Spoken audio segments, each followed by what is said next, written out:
Let's do it. What's going on, guys? It is Madman Plant. We are here, day 2 of NECANN. The interviews just keep rolling as I'm getting footage and hanging out, and it is awesome. We just had an ex-NFL player on, and now we got PhD Miyabe from NAP. Yeah, thanks for having me. This is sick. This event, I had like not a lot of, I didn't know what to expect. This is the first time. I mean, upstate New York is like new energy. Yeah. It's been a great time. This is really cool. And I saw what you were doing and want to talk about home grow. I actually recently started growing for the first time. I've been researching the plant for 14 years, but it wasn't until 2 years ago that I started to grow the plant, and it changed everything. And then also like, yeah, I'm not a medical doctor. None of this is medical advice. I have my PhD in the system in the brain that interacts with cannabis. So I studied at the atomic scale what the molecules interact with in our brains and in our bodies that cause all of the therapeutic effects. And that is what I am like a doctorate in. I can talk about the science of, of that. And when I grew, so I'd been researching cannabis and the endocannabinoid system. But when I grew for the first time 2 years ago, it changed my life and it changed my perspective of everything of cannabis and also just the act of growing. It's something I'm extremely passionate about. It like has been a huge shift in my life since growing. No, that's fantastic. And this is why I think it's so important for us to have this conversation is our whole philosophy in Madman Plant is how can you grow a great garden if you can't grow a great person? And all the time, materials, resources, money is necessary to learn how to grow that garden.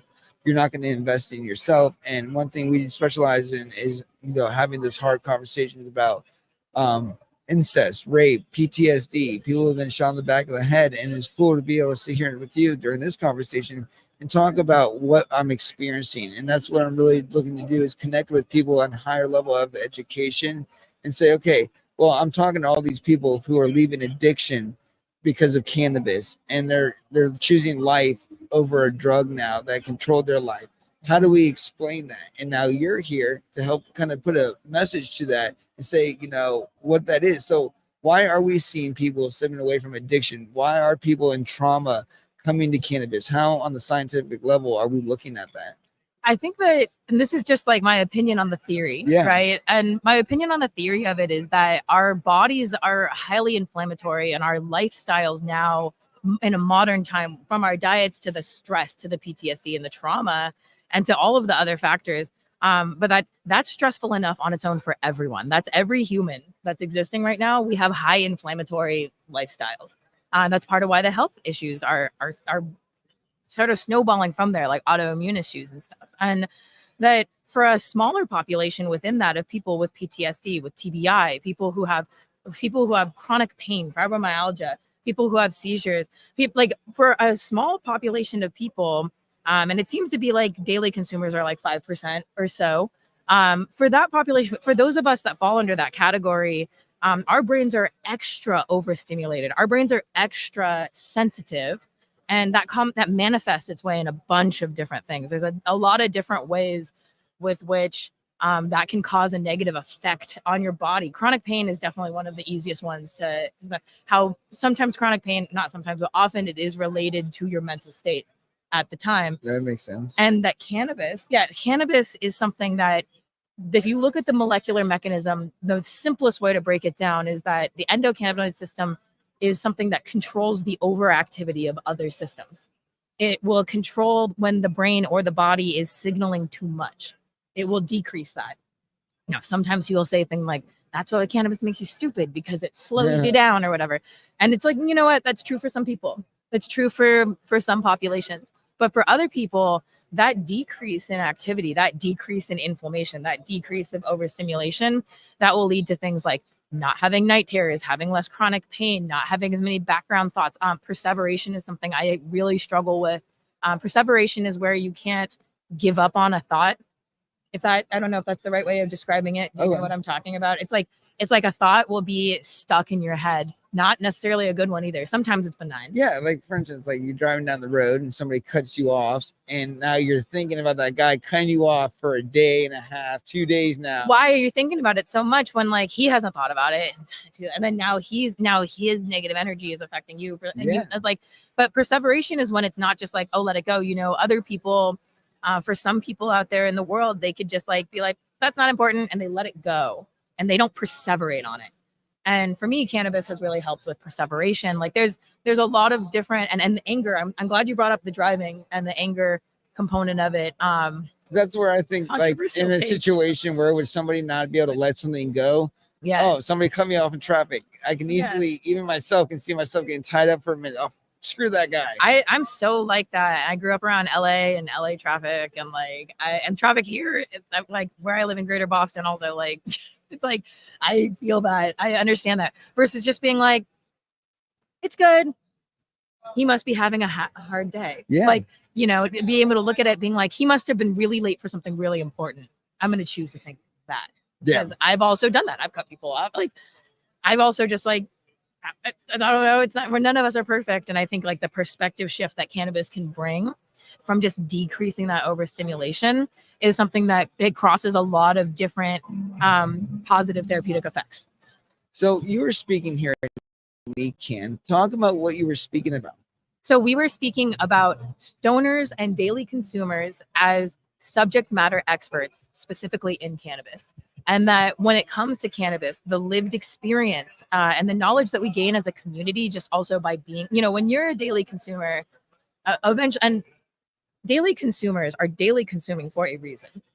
And when that happens, you usually get really deep and interested. And you also start to find that it is true that certain things have more beneficial effects for certain indications at certain times. That's well known in our community. Well known that we're all different.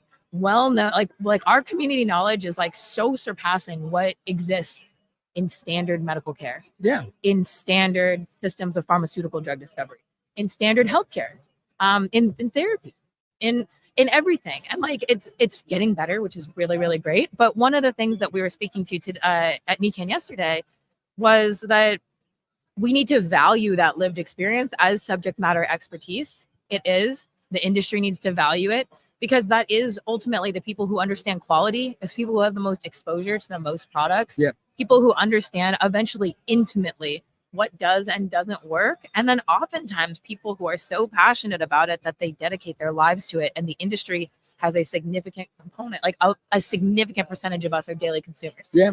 And a part of that is because this is our medicine. This is our community. These are our people. And that stoners, and I feel very similarly to the word stoner as I do to when I came out about being queer. And there's a similar stigmatization and like a reclamation of the word that I would love to have, or that I know that this is an opinion that not everyone has in advocacy, that like associating with the word stoner being so negative. But I don't think of stoner. When I think of stoner, the first thing that comes to my mind is smart. That's the first word. Oh yeah. Or deep, maybe deep, or like, like those are the things that, and that's not every stoner. No. But it's a bigger percentage of stoners than it is of the general population. In my opinion, people who've done like a good amount of thinking about different things and different ways. I mean, how many times when you're high and you can't find something to smoke out? Engineering. Exactly. Engineering. I made a grab bong for the first time like in a while, because I was like traveling, you know, and I was like kind of struggling with it, and I was like, damn, I used to be like anything. Yeah, you know? anything goes. Apples, Gatorade bottles, Nintendo. That's in my exactly. All that's in my the metal sockets. Trying to think of the weirdest thing. I think I've done a rubber eraser. That was pretty weird. Yeah, you take the cake on that one. Fumes and plastic and rubber and melting. I've done an inhaled. Recently, I inhaled PVC cement pipe tape. I think the worst thing we ever did back in the day was spice. I've never done that. So actually, the lab that I worked in, one of the compounds was synthesized for research in that lab. Oh, very. And it was never. The problem, like I have huge problems with like synthetics just in general, because their existence is only because the plant is restricted. And the issue of a plant being restricted and our evolutionary right and our whatever we want to call it, and our right to have an interaction with the earth in a way that suits our health, to me is like, it's the thing. It's the thing that I think no one should be able to call is our what we do with the earth and what the earth provides for us with the efforts that we put back into it, you know? And like, I think that part is, if that didn't exist, there would be no synthetic. Like there would still be them, but like their prevalence, their risk, the risk that they do pose in general of like they have a higher risk profile. They're research chemicals that are synthesized. Who's synthesizing them? And like who's tracking their quality? And that if the plant was liberated, no, I do not believe that they would be an issue. And that's like, it's just something that with the science, like it's so hard. Like I feel like you chase, or the research has been driven in certain ways to like chase certain certain and then that problem, we wouldn't have to research it.